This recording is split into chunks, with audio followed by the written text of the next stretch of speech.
Ó, a gente vai falar um pouquinho sobre os instintos no Eneagrama, tá? O que são os instintos no Eneagrama?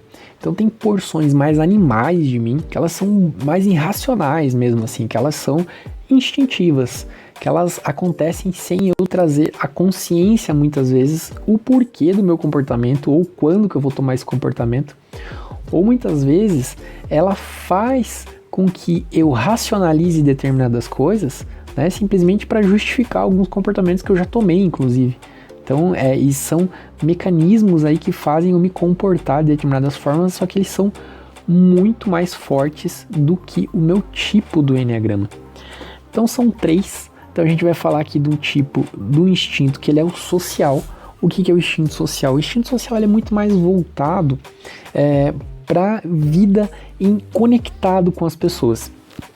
Pense no instinto do cardume. Manada, sabe a manada dos animais? Então você olha assim, aquele monte de boi junto, né? Você olha assim, as zebras correndo lá na savana. Então o que acontece? O cardume de peixes, ele se fecha no cardume, porque se o predador vir, quando tem aquele monte de zebra juntinho, o que acontece? As zebras estão lá, as zebras que estão mais para dentro do grupo, elas estão protegidas. Então esse instinto de estar ali junto e fazer essa vida comunitária, ele é um instinto social, né? Então é um instinto que ele tem uma leitura do grupo muito mais fácil, ele consegue perceber quem comanda o grupo, ele consegue perceber as relações de poder, né? O que está acontecendo ali entre os grupos, o que está acontecendo entre as pessoas, como é que as pessoas estão se relacionando, e ele está muito preocupado com o cuidado entre as pessoas ali, com a sutileza, com a delicadeza nessas relações, né? Com a harmonia que existe dentro dessas relações, com a diplomacia, né? Que existe ali, esse jogo de poder.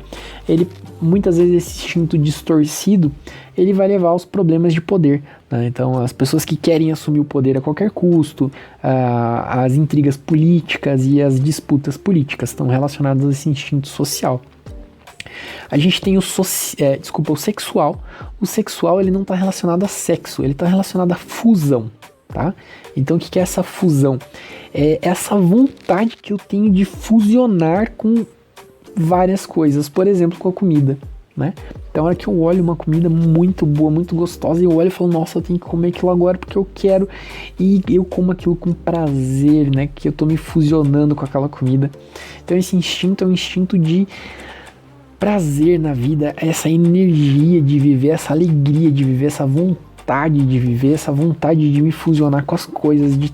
Então toda essa vontade que eu tenho, né, essa energia do foco, é a energia do animal, justamente para acasalar, para demarcar o território dele, para defender o território, para brigar, para rivalizar, então essa energia é a energia que me faz ser criativo, que me faz inventar, que me faz procurar novas aventuras, então ela dá todo o colorido da vida, né? Ela exagerada, ela vai para disputas, para brigas muitas vezes, né? Para rivalidade, ela vai para troca de parceiros aí, para enjoar de situações muito rápido e querer trocar de situações muito rápido, querer a nova diversão muito rápido. Então esse instinto sexual ele está relacionado com isso. A gente vai ter aí também o instinto de autopreservação. O instinto de autopreservação é o passarinho fazendo ninho, né? E ele vai lá, pega o gravetinho, monta o ninho, arruma a casa, deixa tudo limpinho, organizado, limpa de novo, organiza, levanta todo dia no mesmo horário para pegar o gravetinho, para fazer o gravetinho pro passarinho, pro ovinho que ele vai chocar lá dentro. Então esse instinto de continuidade, esse instinto de manutenção, esse instinto de prover todo dia a rotina, né, para que ele se suceda aí e que você tenha o resultado de manter as coisas, para que você mantenha a vida acontecendo. Então o instinto de preservação o autopreservação, ela é a manutenção da vida. Então esse instinto de autopreservação, quando ele está exagerado, né, ao invés de ser um cuidado para a manutenção da vida, ele vira um exagero, por exemplo, acúmulo de coisas, acúmulo de dinheiro, excesso de cuidado, né, achar que as coisas vão acabar e vão faltar e eu preciso guardar isso para mim, então eu não posso me desfazer das coisas porque isso vai fazer falta, e às vezes até eu pego a mais do que eu necessito. Por quê? Porque eu preciso guardar e eu preciso cuidar de mim. Então é sempre uma sensação de que vai acabar, que tá faltando, que eu vivo, não existe para todo mundo, que não existe para todos, que é uma crença de escassez na cabeça e que eu preciso guardar. Então o que acontece? Esse sentimento sempre ele está relacionado com essa ausência, com essa falta, e vai acabar, e não tem para mim, se eu não cuidar do meu, acaba. E isso acaba gerando os acúmulos desnecessários, né? Então um instinto desse muito energizado, ele vai acabar fazendo a pessoa se preocupar excessivamente em ter às vezes as coisas, em guardar as coisas, se preocupar excessivamente com os cuidados do corpo, se preocupar excessivamente com o dinheiro, né? Vai se preocupar excessivamente com o conforto da casa, os cuidados da casa. Então esse instinto ele pode trazer aí a ganância muitas vezes, né? Então esses três instintos eles nos dominam, eles são o que nos fazem pensar muito mais rápido. Só que o que acontece, né? Essas três energias elas estão relacionadas aí a uma fusão que existe entre elas. Por quê? Porque eu posso ter, como eu coloquei aqui no gráfico, por exemplo, o social ele está aqui com 54%. Então o que acontece com esse social? Esse social, ele é o instinto dominante. Aí eu tenho aqui o sexual com 41%. O que acontece? Esse instinto, ele é o intermediário. Então ele está no meio, tá?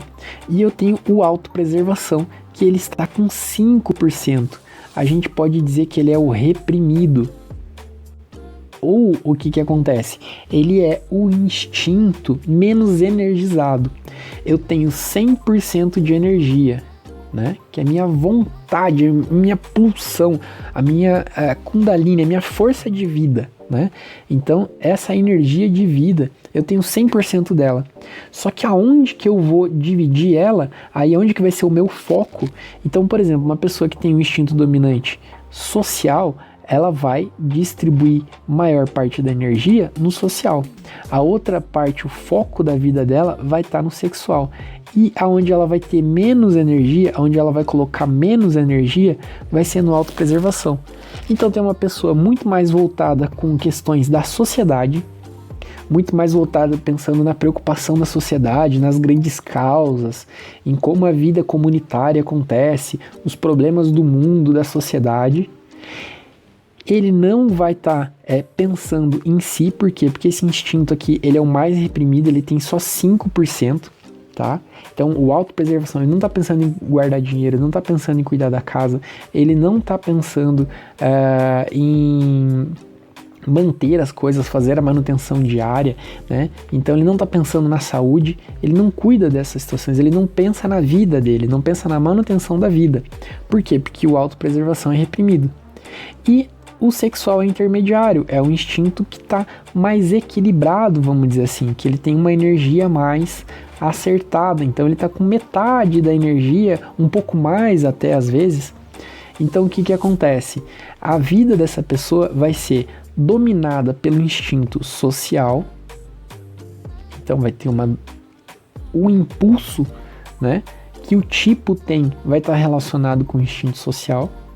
Então, muito mais todas aquelas características do tipo de personalidade, quem vai dominar de verdade vai ser um instinto dominante, aquele que tem maior porcentagem. Então, aquele que tem maior porcentagem vai dominar. E vai existir uma dor muito grande, por exemplo, nesse caso, o instinto de autopreservação, que eu vou me afastar de desenvolver situações que estejam relacionadas com esse instinto. Então essa dor vai me afastar de eu fazer as situações que esse instinto preconiza. E até mesmo vou ter meio que uma raiva, assim. Eu não vou querer, eu vou ter nojo, vou falar assim, não, aquelas pessoas são loucas, aquelas pessoas que fazem isso. Então, por exemplo, quem tem uma autopreservação que está aí como o reprimido ou menos energizado, ele vai ter raiva. Essa pessoa ela tem raiva de quem guarda dinheiro, de quem cuida da saúde, de quem cuida da casa, quem faz as rotinas, quem limpa, quem faz a manutenção, quem tem a rotina diária de cuidado, quem tem um empenho, quem mantém horários, quem mantém os prazos. Então essa pessoa ela tem um pouco de aversão, ela fala assim, nossa, fazer isso é horrível, eu não sei como é que essa pessoa vive fazendo isso, eu não gosto disso. Então o que ela acha? Ela acha, não, isso não é bom pra mim.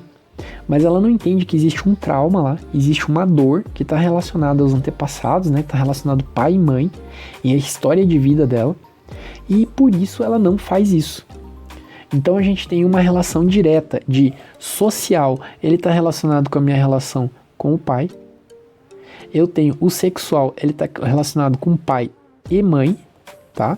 Como eu tive essa relação com meu pai e com a minha mãe.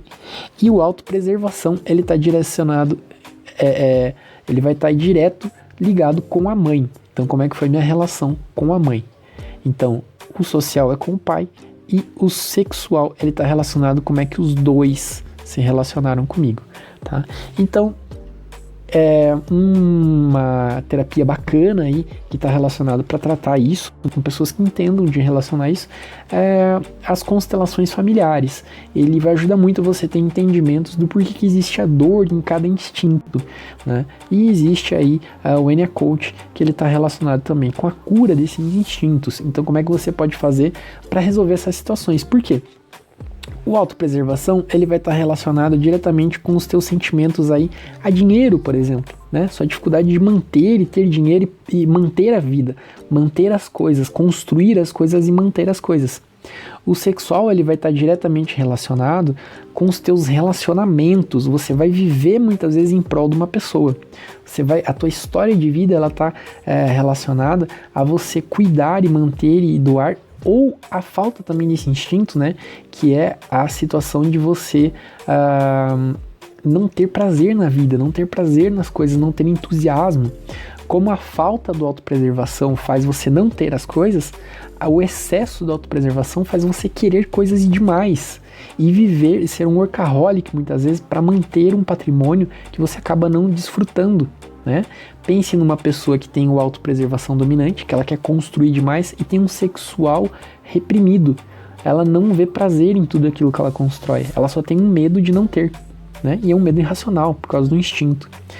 E se você tem um social dominante, por exemplo, você pensa muito, dependendo do tipo, ele vai socializar, ele vai querer estar em contato com as pessoas, ele vai querer, às vezes ele não vai conseguir falar claramente, né?